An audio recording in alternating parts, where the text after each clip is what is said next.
மணப்புரம் ஃபினான்ஸ்ல ஒரு அப்டேட் ஒன்று நடந்திருக்கு. இது வந்து 2 நாளைக்கு முன்னாடி வந்த அப்டேட்டா தான் இருக்கு. பட் ஆனா நம்ம இன்னைக்கு தான் வந்து பார்க்க போறோம். மணப்புரம் ஃபினான்ஸ் கம்பெனியோட சிஓவான தீபக் ரெட்டின்றவங்க வந்து ரிசைன் பண்ண போறதா வந்து சொல்லியிருக்காங்க. இவர் வந்து எதனால ரிசைன் பண்றாரு அப்படின்னா, எங்க அட்டானு சக்கரவர்த்தி HDFC பேங்கோட சேர்மன் அவர் ரிசைன் பண்ண மாதிரி அந்த ரீசன்லாம் கிடையாது. பர்சனலா நிறைய விஷயம் வந்து பர்சியூ பண்ணணும்னு சொல்லி ஆசைப்படுறாரு. அதுக்கப்புறமா ப்ரொஃபஷனலா நிறைய இன்ட்ரெஸ்ட் வந்து இருக்கதா சொல்றாரு. அதெல்லாம் போய் அட்டன் பண்ண போறாரு. ஸோ அதனால தான் வந்து அஃபிஷியலா வந்து லீவ் பண்ண போறதா சொல்லியிருக்காரு. டிசம்பர் 31 அன்னைக்கு லீவ் பண்ண போறாரு. ஸோ அது வரைக்கும் 6 மாசம் டைம் இருக்கு. இதுக்குள்ள புது சிஓவோட டிரான்சிஷன் வந்து இங்க ஹேப்பன் ஆச்சு அப்படின்னா சூப்பரா வந்து இருக்கும். அதுக்கு வந்து பாத்தீங்கன்னா ஹெல்ப் பண்ற மாதிரி வந்து சொல்லியிருக்காரு. ஸோ ஏற்கனவே ஒரு மெடிக்கல் லீவ்ல 90ல இருந்து 120 நாள் எடுத்திருக்காரு பிப்ரவரி மாசம் 2026 அப்போ. ஸோ அதுக்கப்புறமா இப்பதான் உள்ள வந்தாரு இங்க ஒர்க்ல. ஸோ திரும்ப வந்து இங்க லீடர்ஷிப் வந்து டிரான்சிஷன் பண்ணுங்க அப்படின்ற மாதிரி சொல்லியிருக்காரு. சிஓல இருந்து நான் ஸ்டெப் டவுன் ஆக போறேன் அப்படின்ற மாதிரி சொல்லியிருக்காரு. ஸோ புது சிஓ வந்து தேர்றதுக்கு இன்னும் 6 மாசம் இருக்கு. அந்த சிஓ எப்படி இங்க பெர்ஃபார்மன்ஸ் கொடுப்பாருன்றதை நம்ம வெயிட் பண்ணி வந்து பார்க்கணும். இந்த கம்பெனியோட Q4 ரிசல்ட் சூப்பரா தான் வந்துருச்சு. FY26 Q4 ரிசல்ட் Q1 எப்படி இருக்கு அப்படின்னு சொல்லி வெயிட் பண்ணி பார்ப்போம். இண்டஸ்இண்ட் பேங்கோட Q1 FY27 அப்டேட் வந்து நடந்திருக்கு. பிசினஸ் அப்டேட் வந்து கொடுத்திருக்காங்க. அதாவது இந்த ஒரு பிசினஸ் அப்டேட்ன்றது லாஸ்ட் ஒரு 3 மாசத்துல என்ன மாதிரியான பிசினஸ் நடந்திருக்கு அப்படின்றது அப்டேட் வந்து கொடுப்பாங்க. ஃபுல் ரிப்போர்ட் வந்து இந்த ஒரு Q1 ரிசல்ட்ஸ் அப்பதான் வெளியே வரும். இப்போ FY27 பிசினஸ் அப்டேட் Q1 எப்படி இருக்கு அப்படின்னு சொல்லிட்டு பார்ப்போம். நிறைய பேங்க்ஸ் வந்து பார்க்க போறோம். ஃபர்ஸ்ட் இண்டஸ்இண்ட் பேங்க் லோன்ஸ், அதாவது நெட் அட்வான்சஸ் வந்து இங்க வந்து விழுந்திருக்கு. 2.3% ஏன்னா நெட் பேசிஸ்ல வந்து விழுந்திருக்கு. 3.26 லட்சம் கோடி ரூபாய் இங்க வந்து நெட் அட்வான்சஸா வந்து வச்சிருக்காங்க. டெபாசிட்ஸ் வந்து ஏறி இருக்கு. 4.5% ஈரான் நெட் பேசிஸ்ல வந்து ஏறி இருக்கு. 4.15 லட்சம் கோடி ரூபாய் வந்து டெபாசிட்ஸ் இப்ப இருக்கதா வந்து இருக்கு. இது மூலமா என்ன தெரியுது அப்படின்னா இந்த பேங்கை இன்னும் நம்புறாங்க மக்கள். அதனால டெபாசிட்ஸ் வந்து ஏறுது. பட் ஆனா லோன் அமௌண்ட் வந்து குறைஞ்சிருக்கு. நெட் ப்ராஃபிட் வந்து 594 கோடி ரூபாய் வந்து இருக்கலாம் அப்படின்றது எக்ஸ்பெக்டேஷன்ஸா இருக்கு. போன வருஷம் வந்து பார்க்கும்போது 2300 கோடி ரூபாய் லாஸ்ல வந்து இருந்தாங்க. பட் ஆனா இப்போ 594 கோடி ரூபாய் ப்ராஃபிட்ல வந்து இருக்காங்க. ஸோ நெட் ப்ராஃபிட் வந்து பவுன்ஸ் பேக் ஆயிருக்கு. இந்த ஒரு Q1லயே நெட் ப்ராஃபிட் நல்லா இருக்கும்ன்ற எக்ஸ்பெக்டேஷன்ஸ் வந்து இருக்கு. இந்த கம்பெனியோட நெட் இன்ட்ரெஸ்ட் இன்கம் 43% ஈரான் நெட் பேசிஸ்ல க்ரோ ஆயிருக்கு. பேட் லோன்ஸ் வந்து இம்ப்ரூவ் பண்ணிருக்கதா சொல்றாங்க. அசட் குவாலிட்டி நல்லா வந்து இருக்கு. கிராஸ் என்பி வந்து குறைச்சிருக்காங்க. 3.56% இருந்து 3.43% குறைச்சிருக்காங்க. நெட் என்பி வந்து 1.04% இருந்து 1% குறைச்சிருக்காங்க. ஸோ பேங்கோட இந்த ஒரு கேபிட்டல் பஃபர் பார்க்கும்போது CRARன்னு சொல்லிட்டு ஒரு கால்குலேஷன் இருக்கு. அதுபடி 17.48% வந்து மெயின்டைன் பண்றாங்க. ஸோ பேங்கோட ஃபினான்ஷியல் பொசிஷன் சூப்பரா வந்து இருக்கு. ஓவரால் Q1 பிசினஸ் அப்டேட் நல்லா தான் வந்து இருக்கு. பட் ஆனால் அதர் காம்படிட்டர்ஸ் கம்பேர் பண்ணும்போது இண்டஸ்இண்ட் பேங்கோட Q1 பிசினஸ் அப்டேட் வந்து கொஞ்சம் வந்து பாத்தீங்கன்னா பிளாக்ல தான் வந்து இருக்கு. சரி, ஓகே. அடுத்த கோட்டக் மஹிந்திரா பேங்கோட Q1 பிசினஸ் அப்டேட் எப்படி இருக்குன்னு சொல்லிட்டு பார்ப்போம். நெட் அட்வான்சஸ், அதாவது லோன்ஸ், அது வந்து 15.1% வந்து இன்க்ரீஸ் ஆயிருக்கு. 5 லட்சம் கோடி ரூபாய்க்கு இப்போ வந்து நெட் அட்வான்சஸ் வந்து வச்சிருக்காங்க. அதுக்கு அடுத்ததா டோட்டல் டெபாசிட்ஸ் வந்து பார்க்கும்போது 11.7% ஏறி இருக்கு. 5.72 லட்சம் கோடி ரூபாய் வந்து இங்க டோட்டல் டெபாசிட்ஸா வச்சிருக்காங்க. காசாவோட டெபாசிட்ஸ் வந்து 10.2% வந்து இன்க்ரீஸ் ஆயிருக்கு. 2.3 லட்சம் கோடி ரூபாய் வந்து பாத்தீங்க அப்படின்னா இப்ப டோட்டல் காசா டெபாசிட்ஸா வந்து இருக்கு. அப்புறம் கோட்டக்கோட பிளான் என்ன? இந்தியா பிசினஸ் ஆன இந்த டிஜிட்டல் பேங்க் இது வாங்க போறதா வந்து சொல்லியிருக்காங்க. ரீட்டைல், பிரைவேட் பேங்கிங், அப்புறம் வெல்த் மேனேஜ்மெண்ட் பிசினஸ் எல்லாமே இதுக்குள்ள வந்துடும். 281 கோடி ரூபாய் கொடுத்து வாங்க போறாங்க. இது வாங்கிட்டாங்க அப்படின்னா 29,000 கோடி ரூபாய்க்கான லோன் புக், அப்புறம் 16,000 கோடி ரூபாய்க்கான டெபாசிட்ஸ் எல்லாமே இந்த ஒரு கம்பெனி கைக்கு வந்து மாறிடும். ஸோ இந்த ஒரு அப்டேட்டும் வந்து ஒரு நல்ல அப்டேட்டா தான் இருக்கு. Q1 பிசினஸ் அப்டேட்டும் நல்லா இருக்கு. அக்யூசிஷன் அப்டேட்டும் நல்லா இருக்கு. செப்டம்பர் 2027 தான் இந்த ஒரு அக்யூசிஷன் வந்து முடியும். HDFC பேங்கோட Q1 பிசினஸ் அப்டேட்டும் வந்திருக்கு. லோன்ஸ், அதாவது கிராஸ் அட்வான்சஸ் இன்க்ரீஸ் ஆயிருக்கு. 15.4% வந்து ஏறி இருக்கு. 30 லட்சம் கோடி ரூபாவா வந்து இப்ப இருக்கு. ஸோ ஹெல்த்தியான டிமாண்ட் வந்து இருக்கு லோன்ஸ்ல. டோட்டல் டெபாசிட்ஸ் வந்து 17.7% ஏறி இருக்கு. 31 லட்சம் கோடி ரூபாய் இருக்கு. காசா டெபாசிட்ஸ் 9.4% ஏறி இருக்கு. 10.26 லட்சம் கோடி ரூபாவா வந்து இருக்கு. இந்த கம்பெனியோட லீடர்ஷிப்லையும் சேஞ்ச் நடந்திருக்கு. ராஜகுமார் வந்து இப்ப பார்ட் டைம் சேர்மனா போட்டிருக்காங்க. புனித் சர்மாவை நெக்ஸ்ட் CFO வந்து போட்டிருக்காங்க. அட்டானு சக்கரவர்த்தி சொன்ன விஷயங்கள் எல்லாமே வந்து இங்க ப்ரூவ் பண்ணப்படல. இன்டர்னல் அந்த லீகல் டீம் வந்து ரிவ்யூ பண்ணிட்டு இந்த பேங்க்ல எந்த ஒரு விஷயமும் இல்லை அப்படின்ற மாதிரி வந்து சொல்லி போயிருக்காங்க. ஸோ ஓவராலா HDFC பேங்கோட இந்த Q1 பிசினஸ் அப்டேட்டும் சரி, அப்புறம் உள்ள நடந்த ஒரு விஷயங்களும் சரி, எல்லாமே வந்து இப்போ சார்ட் அவுட் ஆயிருக்கு. ஓரளவுக்கு இப்போ வந்து ஹெல்த்தியான சைனா இருக்கு HDFC பேங்க்குக்கு. எஸ் பேங்கோட Q1 பிசினஸ் அப்டேட். லோன்ஸ் வந்து ஏறி இருக்கு. 18.4% ஏறி இருக்கு. 2.85 லட்சம் கோடி ரூபாய் மேக் பண்ணிருக்காங்க. டெபாசிட்ஸ் 14% ஏறி இருக்கு. 3.15 லட்சம் கோடி ரூபாவா வந்து இருக்கு. காசா டெபாசிட்ஸ் 14.3% ஏறி இருக்கு. அண்ட் தென் இந்த பேங்க் ஸ்ட்ராங்கான லிக்விடிட்டி கவரேஜ் ரேஷியோ வந்து மெயின்டைன் பண்றாங்க. 138% வந்து மெயின்டைன் பண்றாங்க. பேங்க் வந்து 16,000 கோடி ரூபாய்க்கு ஃபண்ட் ரைஸ் பண்ற பிளான் இருக்காங்க. அதுக்கு போர்டும் அப்ரூவல் வந்து கொடுத்திருக்காங்க. 7,500 கோடி ரூபாய் ஈக்விட்டி, 8,500 கோடி ரூபாய் டெப்ட் மூலமா வந்து ரைஸ் பண்ண போறாங்க. கிரெடிட் டு டெபாசிட் ரேஷியோ வந்து 85.7% இருந்து 90.5% ஏறி இருக்கு. எஸ் பேங்கோட அப்டேட் நல்லா தான் வந்து இருக்கு. அதுக்கு அடுத்ததா ஆக்சிஸ் பேங்கோட Q1 business update. Cross advances ஏறி இருக்கு. 18.8% வந்து ஈரான் பேசிஸ்ல ஏறி இருக்கு.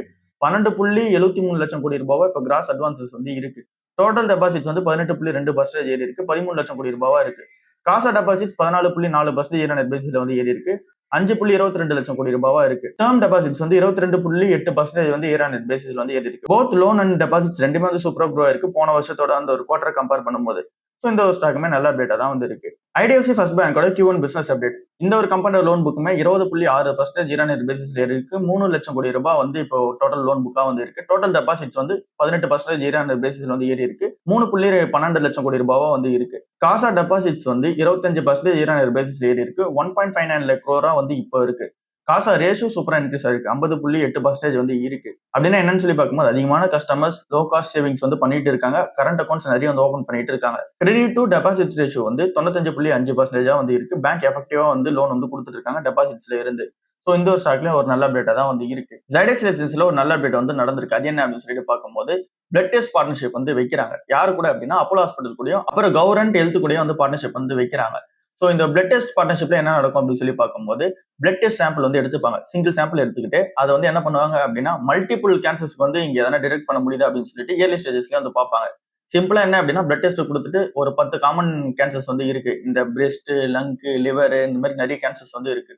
ஸோ அது எல்லாமே வந்து இவங்களுக்கு இருக்கு அப்படின்னு சொல்லிட்டு அந்த பிளட் சாம்பிள் வந்து செக் பண்ணுவாங்க. ஸோ இது வந்து யாருக்காகலாம் மெயினா யூஸ்ஃபுல்லா இருக்கும் அப்படின்னு சொல்லி பார்க்கும்போது இங்க 45 ஏஜ்ல இருக்கவங்க இல்ல அப்படின்னா அதுக்கும் மேல இருக்கவங்களுக்கு மெயினா யூஸ்ஃபுல்லா வந்து இருக்க போது அவங்களுக்கு தான் இந்த ஒரு ட்ரீட்மெண்ட் எல்லாமே பண்றதுக்கு சூப்பரா இருக்கும். அதுக்கான ஸ்கிரீனிங்காக தான் இது வந்து பண்றாங்க. ஸோ இந்த ஒரு டெஸ்ட்டுக்கு வந்து இங்க யூஎஸ்எஃப்டியோட அப்ரூவலும் வந்து கிடைச்சிருக்கு. ஸோ இது மூலமா வந்து இங்க டிவைஸ் டெசிக்னேஷன் வந்து எடுத்துட்டு வரதுக்கான சான்சஸ் வந்து இருக்கு இயர்லி ஸ்டேஜஸ்ல கேன்சர் கண்டுபிடிக்கிறதுக்கு. ஸோ இது எல்லாமே பிளட் டெஸ்ட்டுக்கான அந்த ஒரு பார்ட்னர்ஷிப் தான். ஸோ டெஸ்ட் பண்ணி இது எல்லாமே சக்சஸ்ஃபுல்லா இந்த ஒரு கேன்சர் எல்லாமே இயர்லி ஸ்டேஜஸ்ல கண்டுபிடிக்க முடிஞ்சு அப்படின்னா இது ஒரு நல்ல அப்டேட்டா ஜைடஸ் லைசன்ஸ்க்கு வந்து இருக்கும். ஸோ வெயிட் பண்ணி பார்ப்போம் என்ன நடக்குது அப்படின்னு சொல்லிட்டு. ஏன் இவங்க இதை வந்து ஃபோக்கஸ் பண்றாங்க அப்படின்னா இந்தியாவில் 2022 மட்டும் 14.1 லட்சம் கேன்சர் கேசஸ் வந்து பதிவு பண்ணப்பட்டிருக்கு. அதுல 9 லட்சம் பேர் வந்து இறந்துருக்கதா சொல்றாங்க. ஸோ இதுல வந்து கேப் அதிகமா இருக்கு. ஸோ இயர்லி ஸ்டேஜஸ்ல இங்க கேன்சர் இருக்கிறத கண்டுபிடிச்சிட்டாங்க அப்படின்னா அந்த ஒரு பேஷண்ட்டுக்கு இன்னும் ட்ரீட்மெண்ட் சூப்பரா கொடுக்க முடியும். ஸோ அதனால தான் இந்த ஒரு பிளான்ல வந்து இறங்கியிருக்காங்க. டாடா பவரோட ரினியூவல் ப்ராஜெக்ட் அப்டேட் வந்து நடந்திருக்கு. வின் ப்ராஜெக்ட்ல தான் இந்த அப்டேட் வந்து நடந்திருக்கு. இது வந்து தாராசிவன்ற இடத்துல வந்து நடக்குது. 100.8 மெகாவாட்கான விண்ட் பவர் ப்ராஜெக்ட் வந்து இப்ப கமிஷனிங் வந்து பண்ணிருக்காங்க. அப்படின்னா இதுக்கப்புறம் வந்து நடக்க போகுது. உள்ள எக்ஸ்ட்ராவா நடக்க போகுது. இந்த ஒரு ப்ராஜெக்ட்ல இருந்து மட்டும் 299 மில்லியன் யூனிட்ஸ் ஆஃப் எலக்ட்ரிசிட்டி வந்து எவ்ரி இயர் வந்து வெளியே வர போகுது.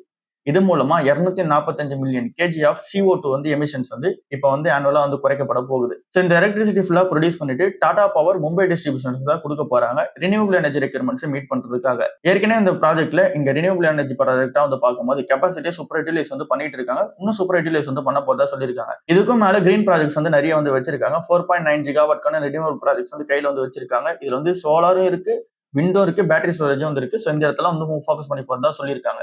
ஸோ இது வந்து நெக்ஸ்ட் 6ல இருந்து 24 மாசம் நடந்துரும் அப்படின்ற மாதிரி சொல்லியிருக்காங்க. டாடா ஸ்டீலுமே என்ன பிளான் சொல்றாங்க அப்படின்னா 20,000 கோடி ரூபாய்க்கு இன்வெஸ்ட்மெண்ட் வந்து பண்ண போறோம் இந்த FY27ல. ஏற்கனவே வந்து பண்ணியிருந்தது 14,559 கோடி ரூபாய் பண்ணாங்க லாஸ்ட் இயர்ல. பட் இப்போ 20,000 கோடி ரூபாய் பண்ண போறதா சொல்லியிருக்காங்க. அதுல 60% இங்க வந்து ஸ்பெண்ட் பண்ண போகுது ஏரியா ஃபுல்லாவே இந்தியாவில தான் இருக்க போகுது. இந்தியாவோட புது steel capacity, modern technology, mining, supply chain, அப்புறம் இம்ப்ரூவ்மெண்ட்ஸ் வந்து இங்க நிறைய இடத்துல பண்ண போறதா சொல்லியிருக்காங்க. சஸ்டைனபிலிட்டி ப்ராஜெக்ட்ஸையும் வந்து ஃபோக்கஸ் பண்ண போறதா சொல்லியிருக்காங்க. ஸோ 20,000 கோடி ரூபாயில 60% நம்ம ஊர் இந்தியாவுக்கு தான் வந்து பண்ண போறதா சொல்லியிருக்காங்க. டாடா ஸ்டீலோட எய்ம் என்ன அப்படின்னா ஸ்டீல் கெபாசிட்டி வந்து இன்க்ரீஸ் பண்ணணும்.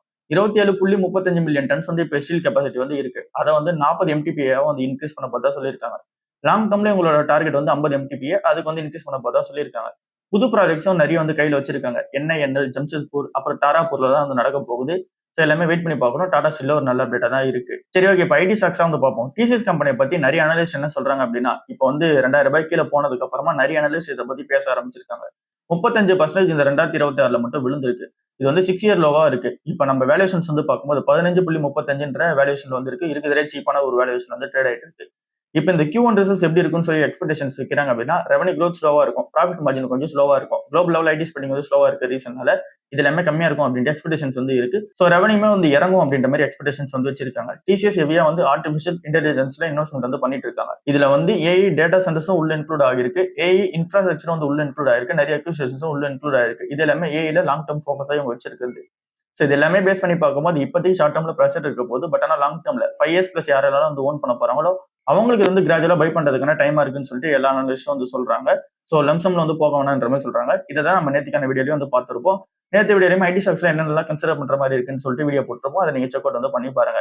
HCLTech வந்து இங்க ஒரு பெரிய டீல் வந்து ஜெயிச்சிருக்காங்க. $1.14 பில்லியன் AI டீல் வந்து ஜெயிச்சிருக்காங்க. அரௌண்ட் 9,500 crores வந்து பாத்தீங்கன்னா இது வருது. எந்த ஒரு கம்பெனிக்கு இந்த AI டெக்னாலஜி டீல் வந்து இருக்கு அப்படின்னா மேஜரான யூரோப்பியன் கம்பெனி, அது வந்து மெர்சிடிஸ் பென்ஸா வந்து இருக்கு. ஸோ இந்த ஒரு கான்ட்ராக்ட் மூலமா ஜூலை 2026ல இருந்து டிசம்பர் 2031 வரைக்கும் $228 மில்லியன் பர் இயருக்கு வந்து ரெவன்யூ வந்து ஜென்ரேட் ஆகும் அப்படின்ற எக்ஸ்பெக்டேஷன்ஸ் வந்து இருக்கு. ஹெச்எல் டெக் அவங்களோட ஆர்டிஃபிஷியல் இன்டெலிஜென்ஸ் யூஸ் பண்ணிட்டு இங்க கிளைண்டோட டிஜிட்டல் ஒர்க் பிளேஸா வந்து மாத்தி கொடுப்பாங்க. அப்புறம் என்டர்பிரைஸ் நெட்வொர்க்ஸ் எல்லாமே சூப்பரா வந்து மாத்தி கொடுப்பாங்க.